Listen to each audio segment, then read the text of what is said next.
Have you ever, like, sat in one of those incredibly long, just soul-crushing all-hands meetings? Oh, yeah. I think we all have. Right, you know the ones.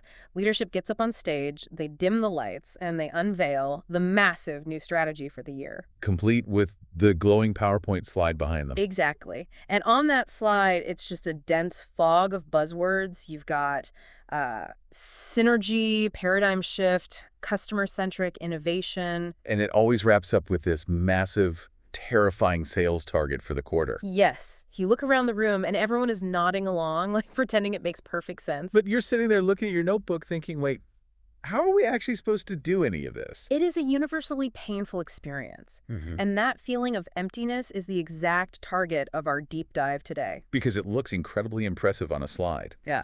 But you leave the room feeling completely empty-handed. Right. Leadership has provided an illusion of direction, but there is no actual path forward. No hard choices made and no real problem solved. So, we are going to pull you out of the corporate buzzword swamp today.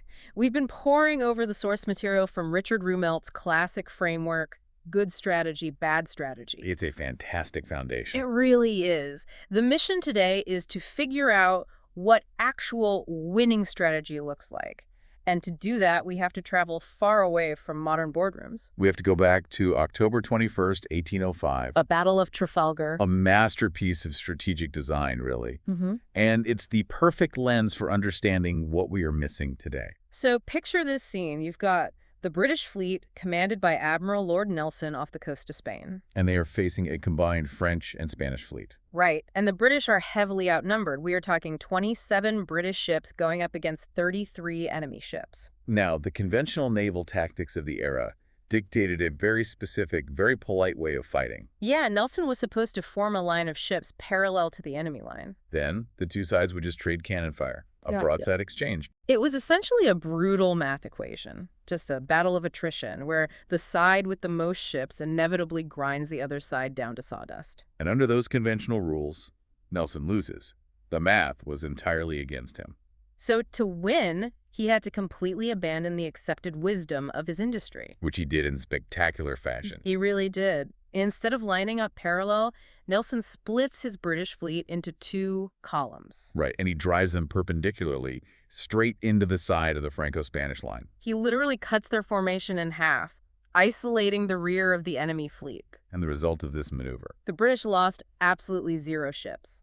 0. Wow. Yeah, and the enemy lost 22. It was a catastrophic, history-altering victory for the British. But to understand why that maneuver was so devastating, we have to look closely at the underlying mechanics. Because Nelson didn't just stand on the deck of his flagship, yell, win the battle and hope for the best. Exactly. He did the hard work of diagnosing his reality. He knew the enemy had more ships, but he also recognized two highly specific critical weaknesses. What were they? First, the French and Spanish gunners were poorly trained compared to his British crews. Second, there was a heavy sea swell that day.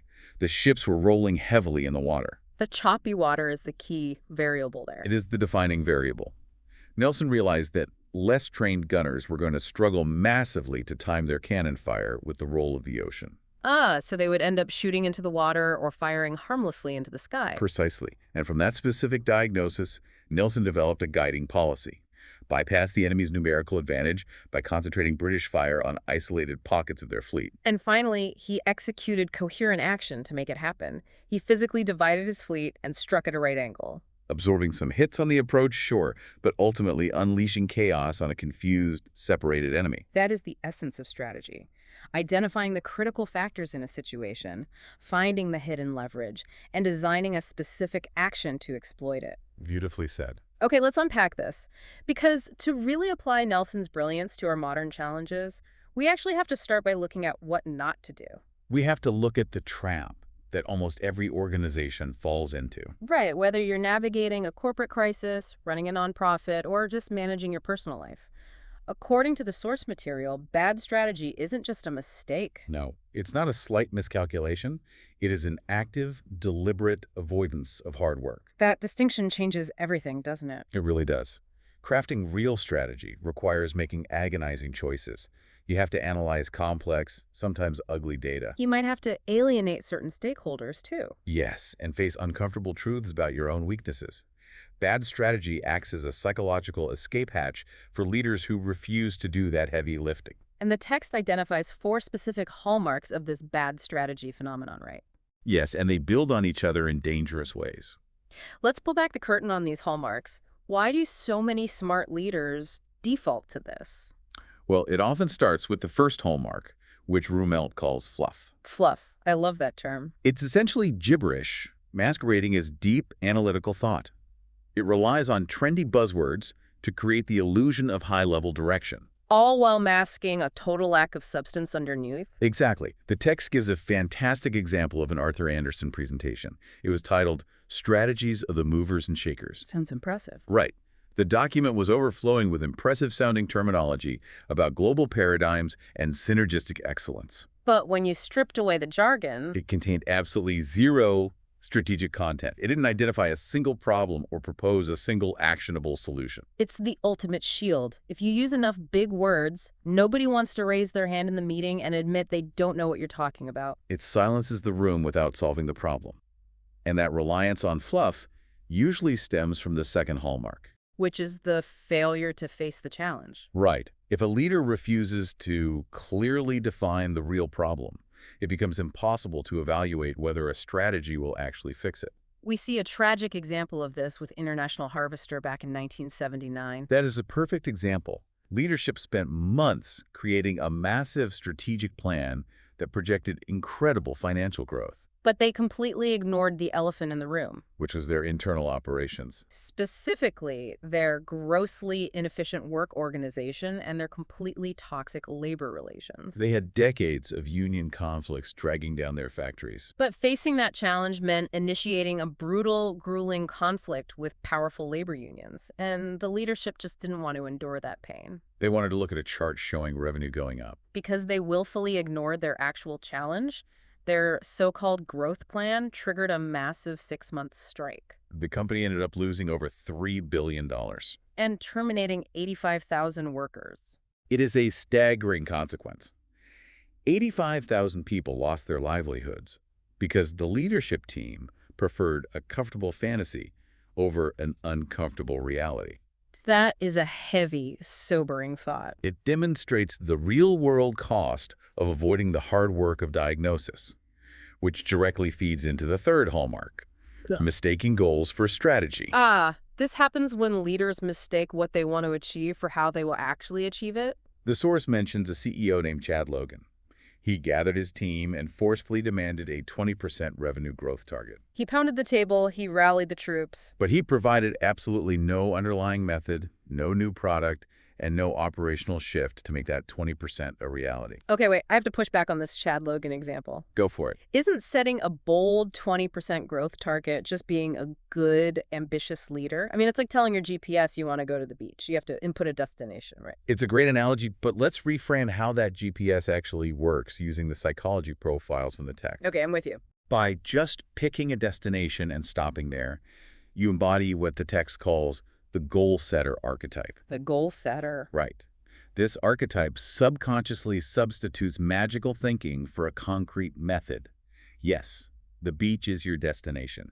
That is the goal. But the strategy is the turn-by-turn navigation. Exactly. The strategy is the algorithm calculating how to get you around the traffic jam on the highway, navigate the bridge construction, and safely arrive at the sand. Oh, I see. So the goal setter archetype essentially sits in the driveway, declares, we will be at the beach in 20 minutes. Without ever looking at a map, fueling the car, or turning the key. Ambition without a mechanism is just a wish. You can't just shout a destination at a parked car and expect it to move. Exactly the point. And when you operate entirely on wishes, you land on the fourth hallmark.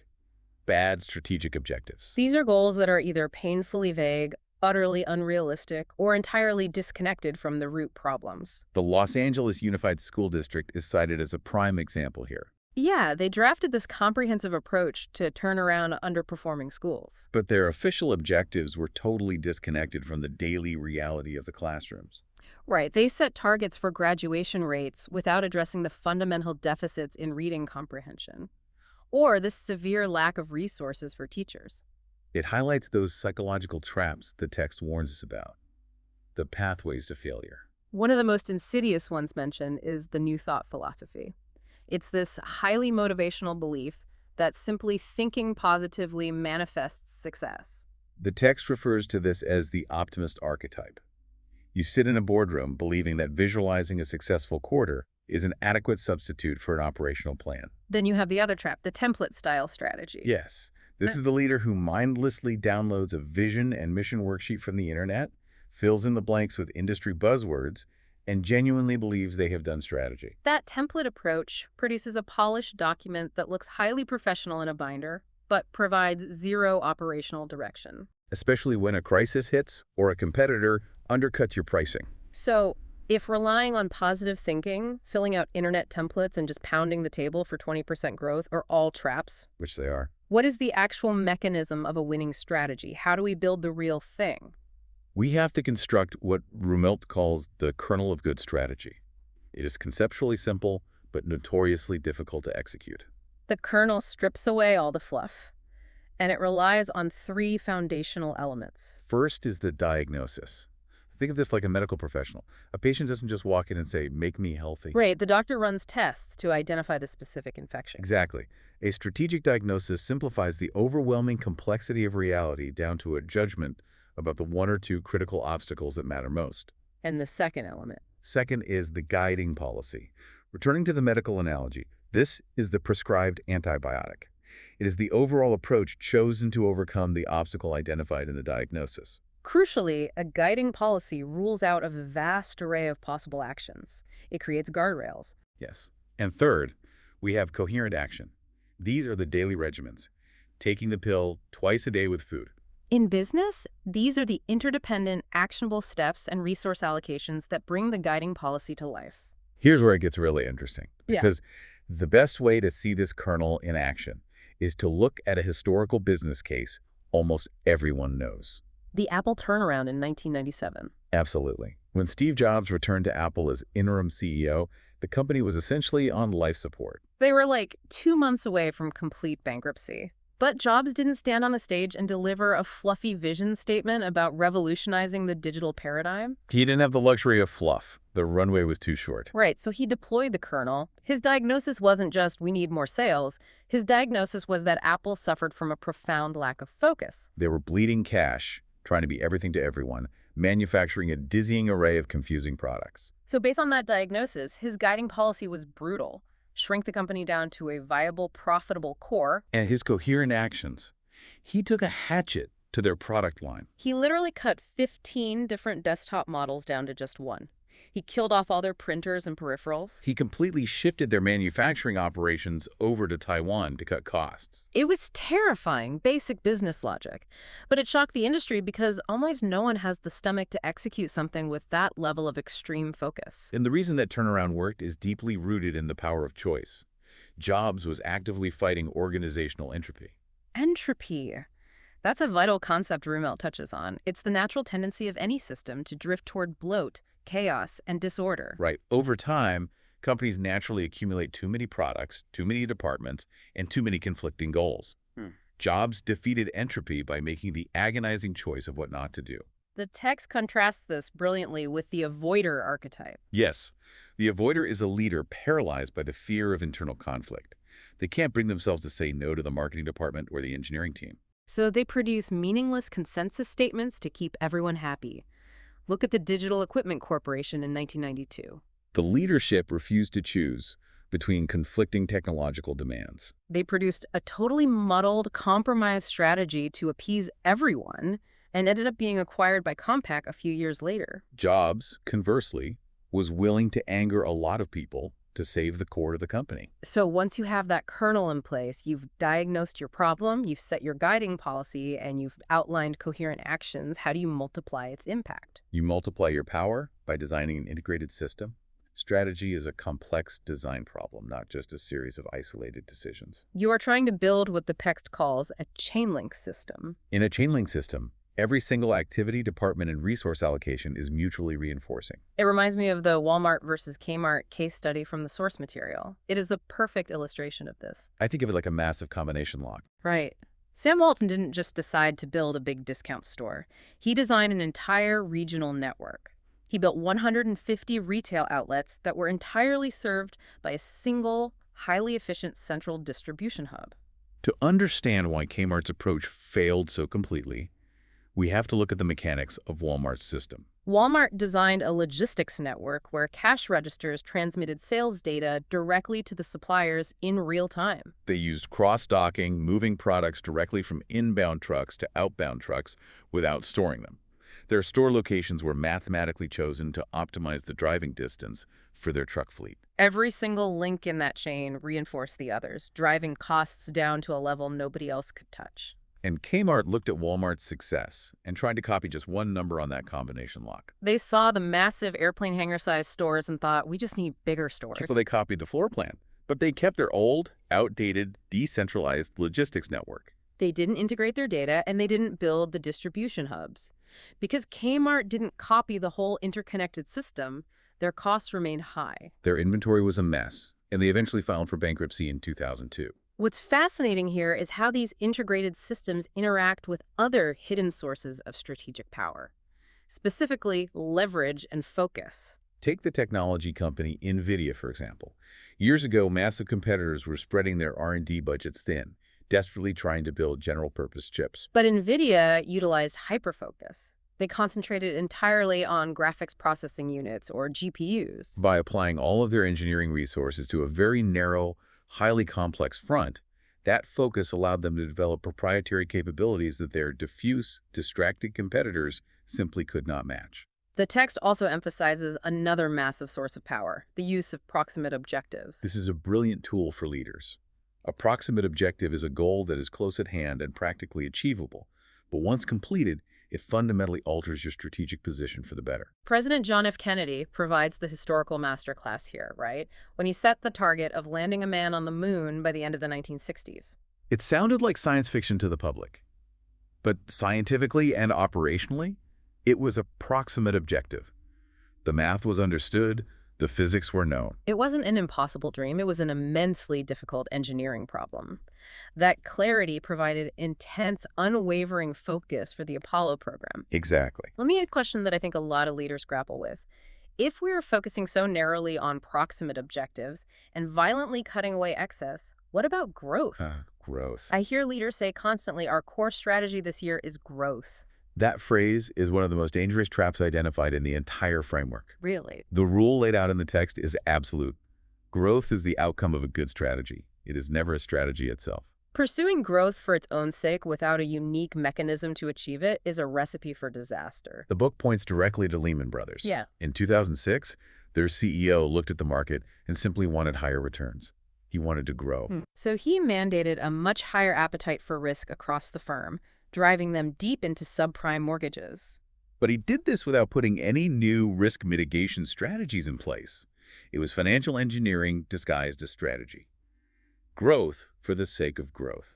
And when the market turned in 2008, that lack of underlying strategy resulted in the largest bankruptcy in U.S. history. Growth without a guiding policy is just inflating a balloon until the rubber snaps. So we have the mechanics down. We know to avoid the fluff. We know how to build the kernel. We know the power of building interconnected chain link systems. But how do you actually wire your brain to execute this on a daily basis? When you are under intense pressure, the emails are piling up, the board is demanding results, and everyone just wants a quick, painless fix. It requires a profound paradigm shift in how you view your own ideas.